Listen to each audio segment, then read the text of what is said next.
Today we're going to take a quick, just short, no BS review of this Husqvarna 450 Rancher chainsaw.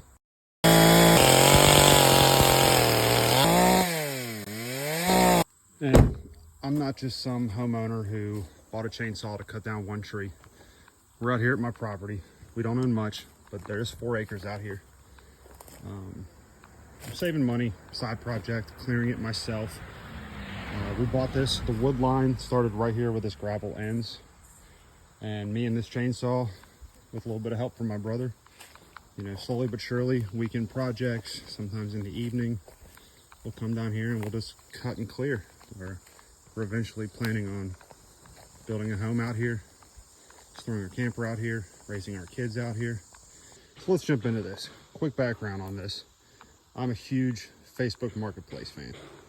I bought this used off of an arborist for only $250, which is a bargain because, don't quote me on this, I'll throw it up on the screen, but I believe it's almost a $500 saw. Needless to say, this thing's seen its fair share of use and abuse.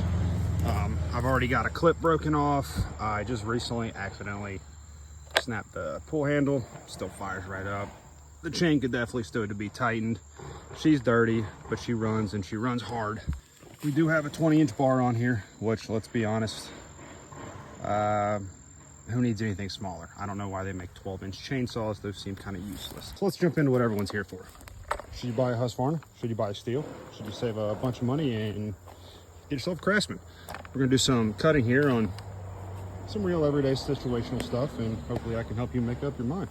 Now here, just real quick, big thing about chainsaws is starting. I've pulled dozens of chainsaws out of garages that you're pulling for 10 minutes to get this thing started. I love the Husqvarna's just easy start. 6 primes on the bubble. You're gonna pull this out and up to hit the choke, pull it once, flip that back down to neutral, pull it again, starts right up. I'm gonna demonstrate that for you real quick, but I'm gonna skip the priming stuff because it's already been running, so I don't wanna flutter out. But yeah, as I said, starts right up, first pull, almost every time.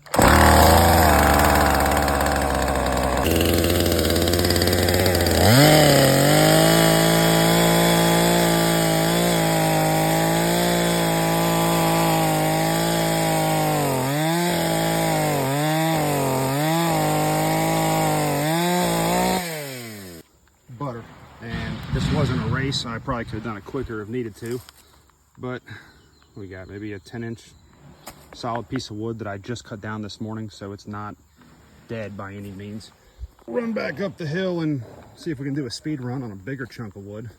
This one is what I had in mind.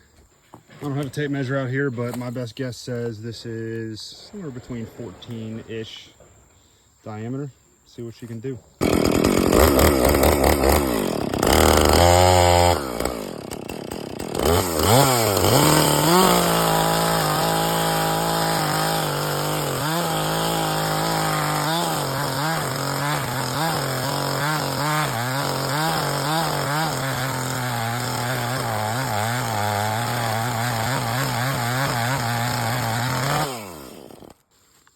Well, I just kicked it loose and it rolled all the way down the hill.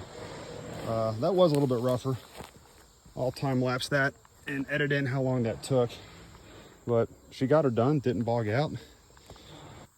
So this saw obviously isn't Jesus. There's a couple things that I would prefer were different.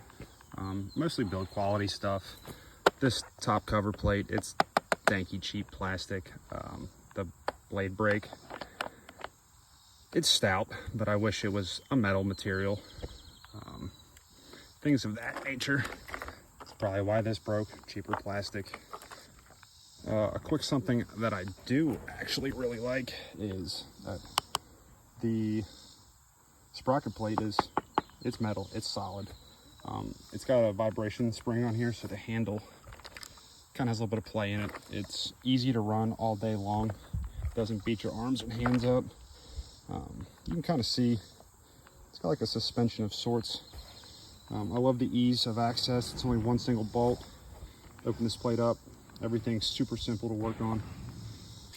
So I would absolutely buy that chainsaw again. I'd pay full price for it. I'll throw a comp of what a comparable steel saw would be up on the screen here in a minute. But for the money, and the price you pay, can't beat it. So just my thoughts from a random guy who doesn't like to spend a ton of money and needs a chainsaw.